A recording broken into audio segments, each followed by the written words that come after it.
Selamat datang di Karta Ayu TV, platform media Karang Taruna Kabupaten Indramayu. Mari kita ngopi, ngobrol penuh informasi yang tentunya masih dengan saya, Bang Gondes. Hari ini saya kedatangan tamu organisasi mahasiswa, tapi namanya bukan mahasiswa. Siapakah mereka? Oke, selamat datang Ketua Zenit. Ya, Selamat datang. Apa kabar, Bang Zenit? Alhamdulillah baik, Kang. Saya manggilnya Bang, Mas atau Kang ini? Lebih ke rekan. Oh, rekan. Ya, rekan. Nah, ini Mas Zenit merupakan ketua cabang Ikatan Pelajar Nahdlatul Ulama. Ya, Ikatan Pelajar Nahdlatul Ulama. Nah, ini kan banyak nih masyarakat. Kan Ibnu tuh pelajar. Ya. Kemudian kenapa bisa ikut gerakan mahasiswa seperti masuk dalam Cipayung gitu? Itu kenapa, Mas? Oh ya. Jadi Ibnu kan Ikatan Pelajar Nahdlatul Ulama ya. Tetapi ternyata di Indramayu itu beda sendiri. Jadi Ikatan Pelajar Nahdlatul Ulama di Indramayu ternyata kita juga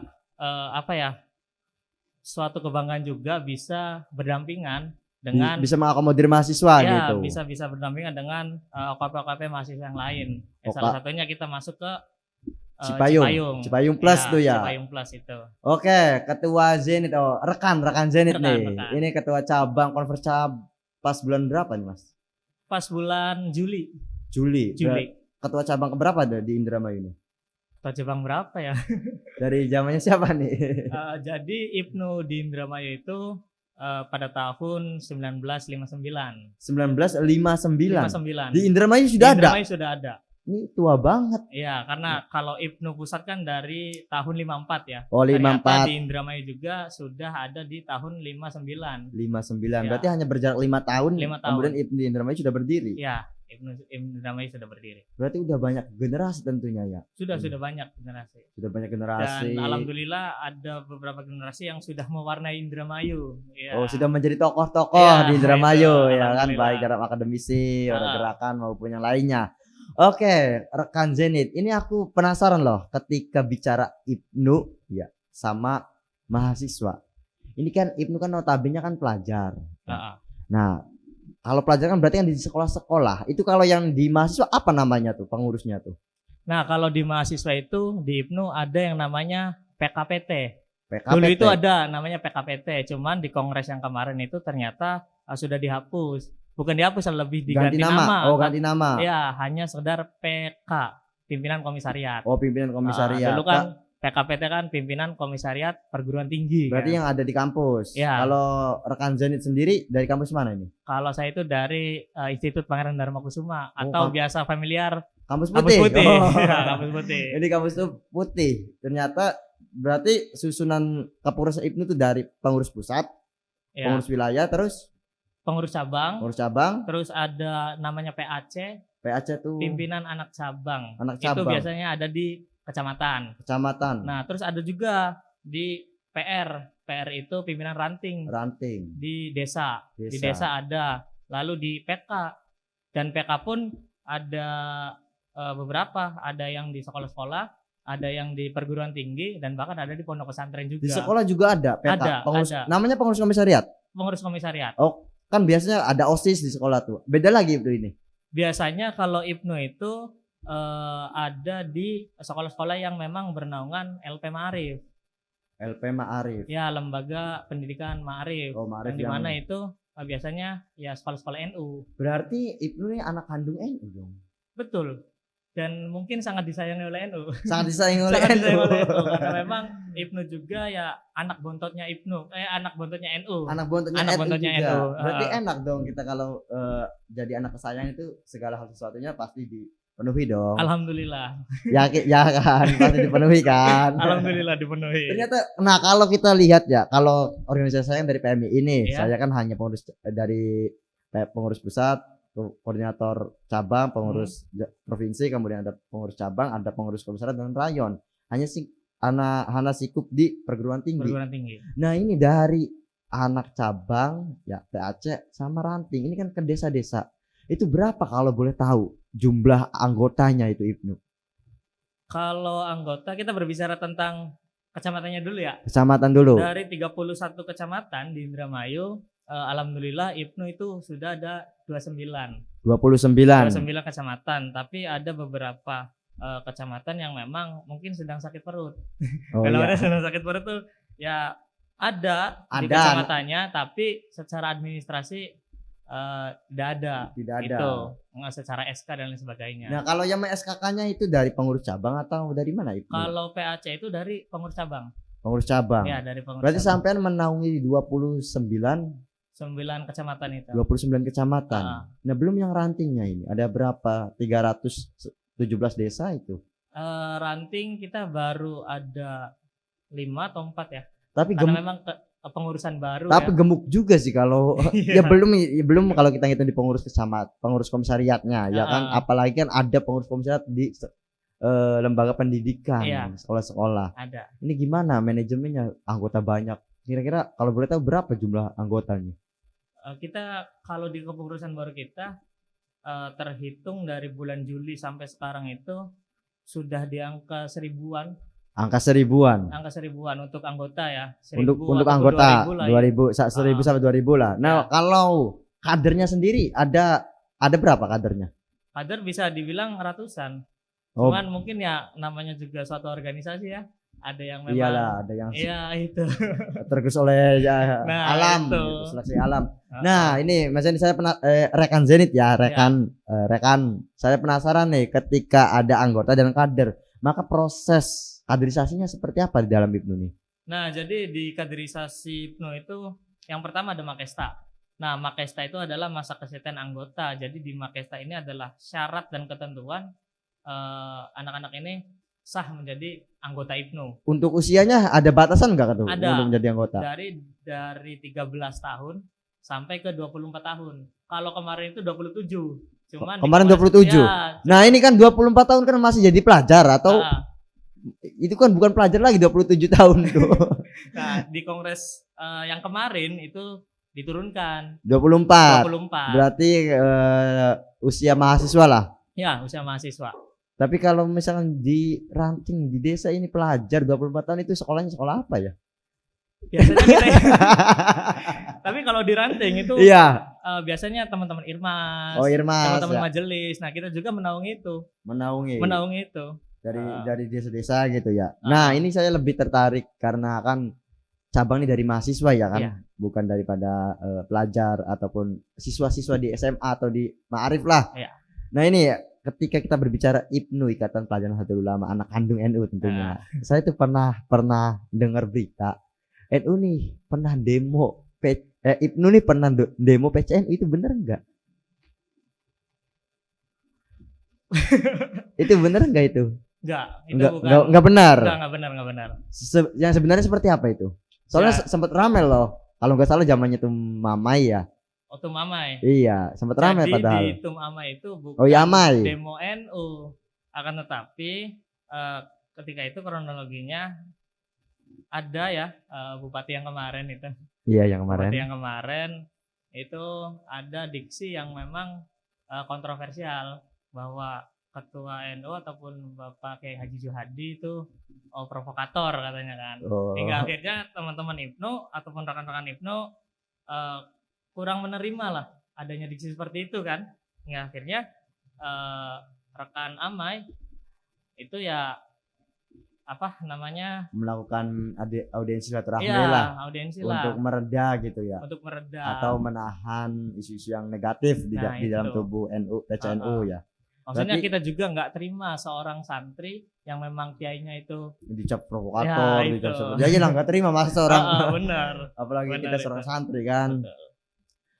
Ternyata hal itu tidak benar ya. Itu hanya kita berusaha, IPNU ini berusaha untuk meluruskan ya, untuk bisa meredam lah negatif thinking dari masyarakat gitu ya. Betul. Nah, rekan Zenit nih ya. Nah, IPNU juga kan saya lihat ya akhir-akhir ini gerakannya luar biasa ini. Ya, gerakan IPNU nih. Nah, sebenarnya IPNU ini proses kaderisasinya untuk arah gerakan atau untuk apa gitu? Karena di gerakannya masif, kemudian di pembinaan pelajar. Itu sebenarnya IPNU di bawah naungan rekan Zenit nih. Arah kaderisasi dan ini seperti itu apa? Secara general ya memang kita gerak di kaderisasi. Kita fokus di kaderisasi. Karena memang organisasi itu kan adalah organisasi kaderisasi ya, yang dimana kita juga mencetak para calon-calon pemimpin untuk di Nahdlatul Ulama. Karena memang ya IPNU itu investasi besarnya Nahdlatul Ulama. Ketika memang pendidikan dasar ya. Iya, karena sangat berat lah tugas IPNU itu sangat berat. Kita di umur 13 sampai 24 tahun bagaimana caranya kita untuk mencari ataupun kalau bahasa saya dakwah tentang keaswajaan gitu. Ke anak-anak yang memang kita bilang remaja kan bervariatif ya. Remaja itu ada yang memang main game dan lain sebagainya. Ya akhirnya IPNU hadir itu ya untuk nopang ataupun mewadahi teman-teman yang mungkin belum bisa menentukan arahnya. Belum bisa menentukan arah. Iya.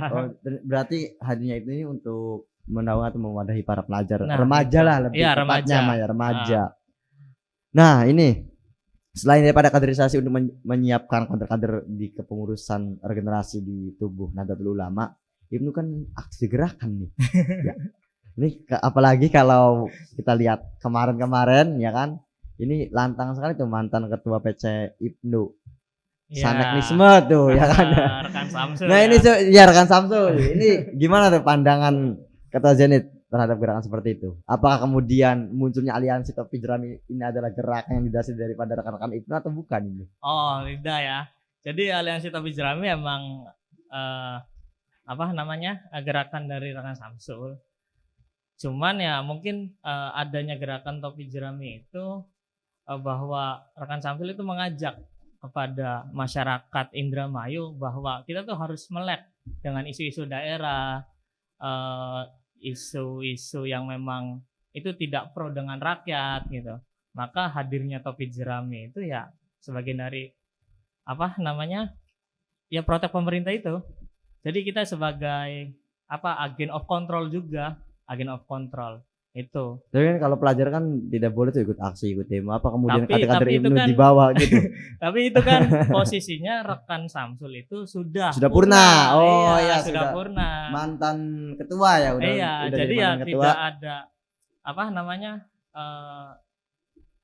keterikatan dengan IPNU. Udah beda kamar lah gitu ya. Iya.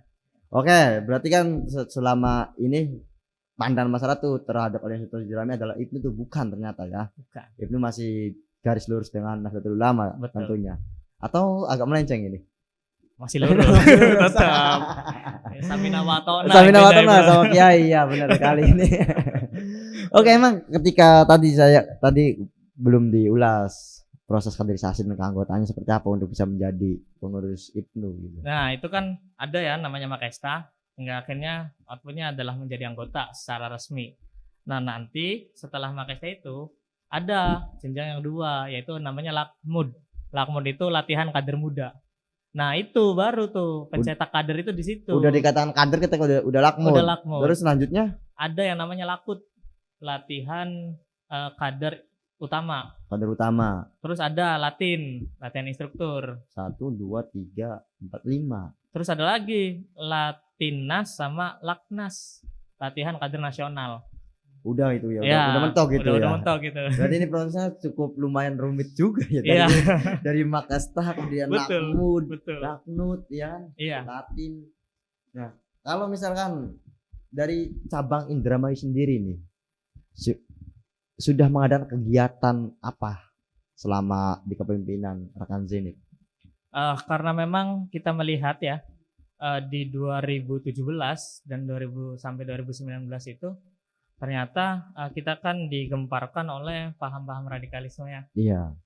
Terus ada pengeboman dan lain sebagainya. Teroris lah waktu dari rame-rame teroris tuh. Akhirnya bagaimana peran IPNU itu ya untuk mengantisipasi adanya gerakan tersebut. Maka baru tuh kita ada penanaman ideologis dan sebagainya kan di situ. Cuman ketika melihat di era sekarang, dulu itu kaderisasi IPNU ketika dijual nama Kiai Haji Hasyim Asy'ari, nanti kalian itu menjadi santrinya Kiai Haji Hasyim Asy'ari. Iya. Ya. Barang siapa yang mengurus Dan itu ya khidmatnya itu emang ada di situ. Cuman kalau sekarang di remaja sekarang itu kayaknya nggak laku kan. Nah ini rekan Zenit ya kan, kalau tadi sejarah, kemudian ini saya penasaran dengan prosesi Konvercab ini. Dari banyaknya kader ya kan, Iya. ratusan hingga ribuan, ini bisa sampai terpilih itu seperti apa itu? Apakah belusukan atau apa ini? Soalnya banyak sekali, ada pengurus anak cabang, ada ranting, ada komisariat. Ya, berbicara tentang Konvercab seru juga sih Kang, banyak kenangan juga ya. Karena memang itu suatu bentuk proses kita.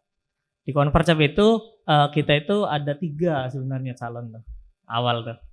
3. Iya, 3 calon. 3 kandidat 3 calon. ya. Ada kandidat lah, 3 kandidat. Yang dimana DPT saat itu ada 47 suara. 47 suara. 47 meliputi suara. Apa aja tuh? PAC, ranting sama PK. Sama komisariat. Tapi yang memang masih aktif secara SK-nya itu masih aktif. 21 PAC kalau nggak salah kemarin tuh. 22 PK komisariat dan sisanya itu ranting. Gemuk juga ya, ya? Iya. Benar-benar. Ini gemuk juga ya ternyata. Konsolidasinya juga wah. Jadi berasa kayak wah, saya ini Bupati Indramayu. udah berusukan gitu. Bupati Indramayu kemarin ya, pulangkan saja mungkin. lanjut. Ya. Cuman ya proses itu ya agak rumit dalam artian kita tahu sendiri geografis dari Indramayu kan sangat luas ya. Mana toang. Singetan Singkulon jangan akeh. Iya, Indonesianya toang itu apa kan? Waduh, mana ini ya. Nah itu ya hingga akhirnya alhamdulillah saya dipercaya oleh beberapa PAC. Ya alhamdulillah jadi gitu. Dari 47 pemilik 47 suara itu all out. Saya 30 lah. 30. Berarti enggak aklamasi dong. Enggak, alhamdulillah. Ya berarti ada proses dinamika politiknya juga ternyata. Itu benar-benar di IPNU Indramayu. Tapi pendidikan politik remaja dengan mahasiswa kan biasanya kan berbeda. Itu gimana bisa mengakomodir daripada pelajar sama yang usianya 13 tahun, 12 tahun? Apakah tinggal dikasih permen itu? Terus udah nurut nilai atau gimana? Ya kalau politik pelajar itu ya alhamdulillah bersih kan. Bersih dalam artian itu ya bagaimana cara kita untuk lobby kepada sasaran kita itu. Hanya itu sebenarnya. Intervensi kiai paling enggak? Alhamdulillah di IPNU dari senior dan sebagainya itu tidak ada. Tidak pernah ada intervensi. Berarti pure murni dinamika kader ya sama anggota dan kader. Betul. Oke nih, rekan Zenit. Gerakan IPNU itu masif sekali saya lihat hari ini ya. Apalagi dengan mantan ketua cabangnya ya kan yang menggerakkan ATJ. Nah, tentunya kan pasti ada pembelajaran khusus gerakan di dalam IPNU ya kan. Bukan hanya mentok ngaji kan. Ya. Apa sih sebenarnya gerakan yang dipelajari oleh IPNU sehingga IPNU bisa bersuara dan angkat bicara juga? Nah, berbicara tentang gerakan ya, sebenarnya gerakan IPNU masif itu langsung turun ke masyarakat itu karena memang Kiai Haji Tholqa Mansur selaku pendiri IPNU pusat itu beliau mempunyai cita-cita bahwa saya mau membentuk pelajar yang memang dekat dengan masyarakat, bukan dari kasta elit.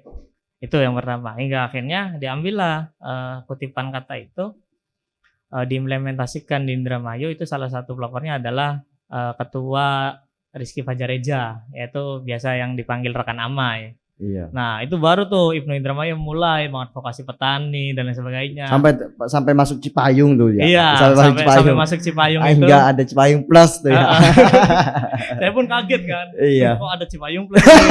Soalnya di daerah-daerah lain ketika di Google kan itu nggak ada. Di Google nggak ada gitu. Iya. Bahkan ada beberapa cabang pun ketika melihat postingan IPNU Indramayu, kok kenapa IPNU? Tapi apresiasi dari IPNU luar gimana terhadap IPNU Indramayu? Ya ada banyak lah yang mengapresiasi, bahkan ada yang mengatakan bahwa IPNU Indramayu itu bukan Ikatan Pelajar Nahdlatul Ulama, Terus? tapi Ikatan Pergerakan Nahdlatul Ulama.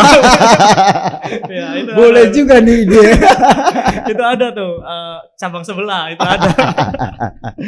Ikatan pergerakan. Iya. Ya memang karena ini juga perlu orang-orang pergerakan. Betul. Kita kan untuk bisa bertransformasi ataupun bisa memberikan ide gagasan yang segar lah. Iya, minimal karena ikut perkembangan zaman kan seperti itu, Pak. Betul, karena memang ya prinsip saya ketika kita masuk ke gerakan itu ya suatu wadah aktualisasi juga buat teman-teman IPNU. Bukan hanya belajar teori juga kan? Betul.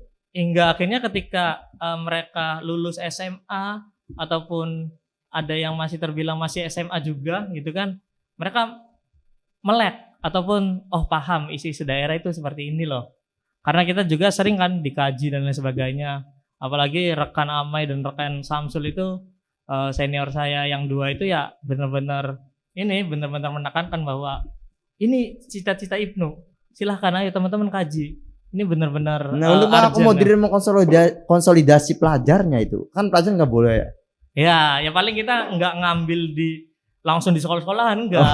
Tapi ya kita kalau di sekolah-sekolah kan fokus kaderisasi terus kan. Pendidikan formal lah gitu ya. Paling kita ya sebagai pionirnya itu ya teman-teman mahasiswa kan yang jadi pionirnya. Ya, ada berapa sih mahasiswa di Indramayu itu ada dua komisariat. 2 komisariat. Ya, ada di PKPT Unwir sama di Kamus Putih. Ya, cuman di PKPT Unwir ya sekarang lagi istirahat lah. Ya, lagi istirahat. Lagi rebahan sejenak. Cuman insya Allah tahun sekarang ya harus dibangun karena ketua cabangnya sampai ya ini. harus. Iya kan harus dibangun kembali. Iya. Nah, ini Ketua Janet kita kan ya hari ini kita mengetahui bersama Indramayu kan sudah pada transformasi dan juga transisi kepemimpinan yang baru. Nah, ini saya mau pandangan daripada Ketua Cabang IPNU ya Kabupaten Indramayu tentang bagaimana sih secara umum pandangan Ketua Zenit terhadap pemerintahan yang baru. Oke, terhadap pemerintahan baru ya Kang ya.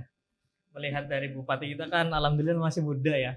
Hingga pada akhirnya saya sebagai Ketua Cabang IPNU Indramayu itu mempunyai harapan kepada pemerintahan selanjutnya ataupun yang sekarang ini bahwa ya harus dekat dengan remaja.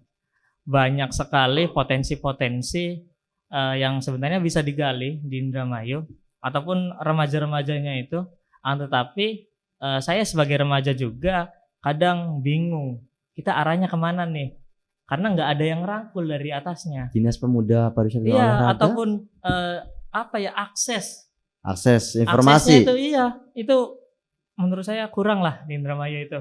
Banyak sekali atlet-atlet yang memang ya terbengkalai. Nah, harapannya seperti apa ini untuk bisa membangun kembali Indramayu melalui kegiatan-kegiatan remaja?